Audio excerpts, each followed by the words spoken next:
चित्ता लगी अमावास्या स्पेशल क्षीर चितौ पिठा मुझे आज आपण मान सहित सेयार करुच्ची।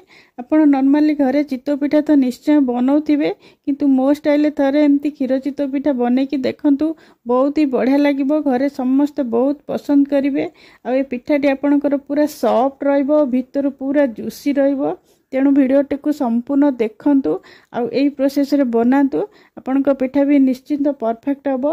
तो मो रेसिपीटी जदि आपनको पसंद आसुची तो भिडियोटी को गोटे लाइक करंतु, आपनका सांगसाथी मानक मध्यरे शेयर करंतु, आ मो चैनल को निश्चय सब्सक्राइब करंतु। नमस्कार, टेस्टी ओडिया फूड को आपण समस्त को अनेक अनेक स्वागत। मु गोटे बड़ बाउलटे नैची, एठी मु 400 ग्राम रो अरुआ चाउल नौची। पिठा चाउल जो चाउल आपण घरे पिठा पई यूज करथिबे सेही चाउल नेबे। मु एठी मापी की 2 कप रो चाउल देइची। एठी एटा को भल्लो के बे धोइबा, चाउलटा को 3 रु 4 थर भल की धोइबा, जेमति तर सफा पानी भारिया पर्यंत। तो भल्लो करी घसी घसी करी चाउल को 3-4 थर धोइला परे देखंतु पूरा सफा पानी भाला। मु एटा को घोड़े की बे 5 घंटा रखी दबा, 5 रु 6 घंटा पर्यंत रखी देबे। देखो चाउल 5 घंटा पर चाउल पूरा फुली गलानी। देखो एमती हाथ में आपण टिके चिपिले एटा भांगी जीवो चाउल, जानबे तो भल कि फुली गलानी चाउल। एबे एटा को हमें बाटिबा। गोटे बड़ ग्राइंडर जार नीची। एठी मु जति चाउल रखितली तर अधा ग्राइंडर जार रे देउची, आ अधा आउ थरे बाटिबा के नले बेसी जीवो। एठी मु 2 कप चाउल पई 2 कप नडिया यूज करची।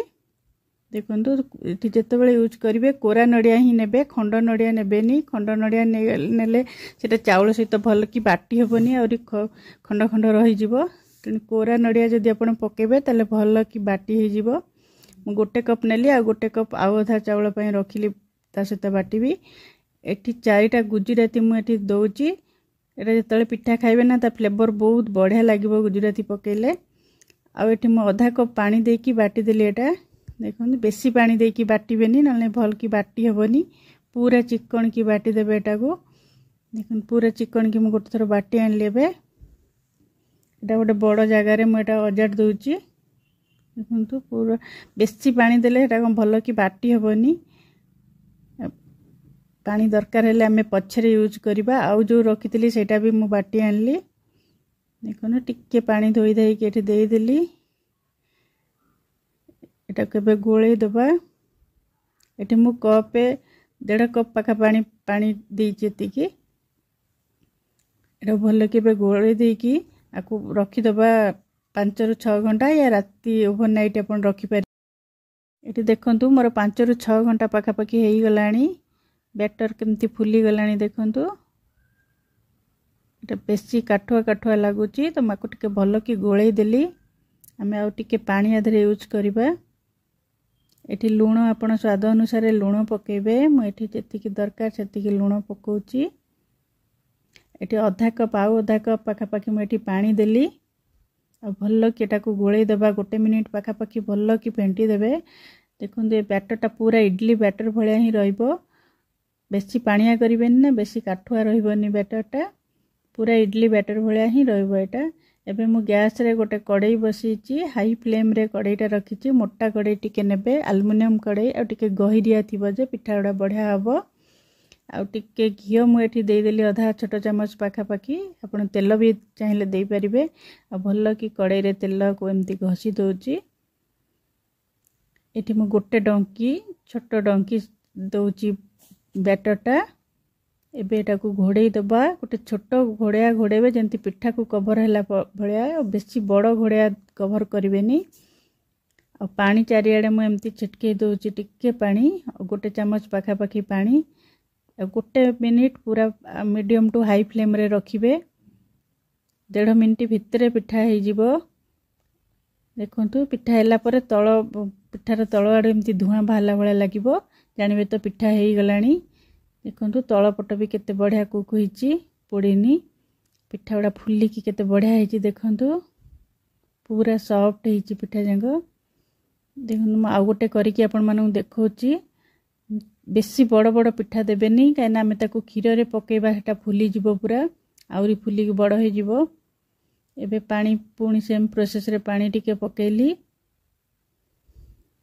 देखो 1.5 मिनिट पाखापाखि रखिए जे पिठाटा हो गला पर पिठार साइड रू सब धुआं बाहरला भाया लगे तो जानवे पिठाटा आमर पूरा हो गला देखो मु सबूतक पिठा एबे बनै देछि मु जेतिकी बैटर रखिली मु अधा बनैछि आ अधा बैटर मु रखीदेली पछरे सेटा बनैबा पई एठी मु आउ गोटे कड़े एबे बसैछि एठी गोटे बड़ चामच मु चीनी देली एठी हम सुगारटा कारामाइज करबा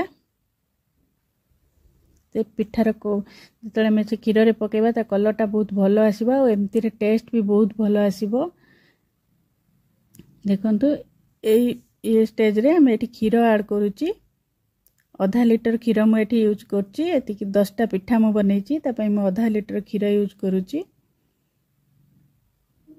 देखो ये जो चीनीटा कारामाइज होता से हार्ड होची 2-3 मिनिट क्षीरटा जो फुटब से आपे आपे मेल्ट हो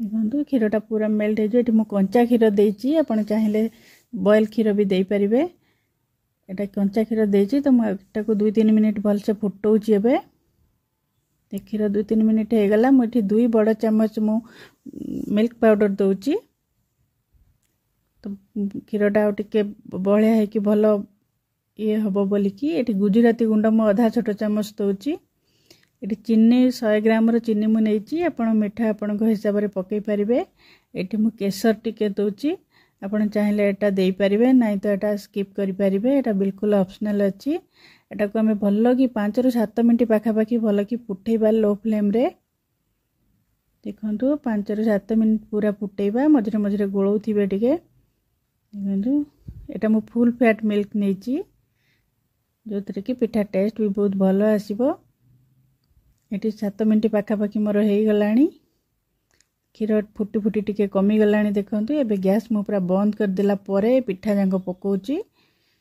देखंतु पिठा बहुत सॉफ्ट हेची तो फुटिले आउरी बेसी भांगी जिबार चांस रहइबो तेणु मु पूरा पिठा क्षीरटा को बंद कली तापरे पिठाटा पके देली आको हल्का हल्का एमती प्रेस करिवे तापर एमती क्षीर ये करिकी आधा घंटा पाखापाखि पूरा एटा को छाड़ी देबे आधा घंटा परे ही तार असली टेस्टटा आसीबो ताकू एबे किछि ड्राई फ्रूट्स रे गार्निश करची मु एठी किछि काजू और ग्रीन पिस्ता को चॉप करिकी एठी पकोची आपण चाहिले आपण को पसंद ड्राई फ्रूट्स पके पारिबे नाही तो स्किप भी कर पारिबे सेमती भी बहुत भलो लागिबो किंतु ड्राई फ्रूट्स पकेले एटा बेसी टेस्टी लागिता है और जो पिला माने प्राय तो खाई न थांदी से माने भी बहुत खुशी रे एटा खाइबे आ वीडियोटी को देखिक आपण जानि परथिबे एटा केते स्पंजी आ जूसी हेची तो आपण एटा को थरे निश्चय बनांतु आ केमती लागुची आपण को अनुभूति मो सहित निश्चय शेयर करंतु आ मोर रेसिपी जदि आपण को पसंद आसुताए ताले मो वीडियोटी को लाइक करंतु आपण को संग साथी मानक मध्य रे निश्चय शेयर करंतु आ प्लीज मो चैनल को निश्चय सब्सक्राइब करंतु आज पई रहूची पुणी आसबे आ गोटे नुआ रेसिपी नै कि सेति पर्यंत बाय बाय नमस्कार जय जगन्नाथ।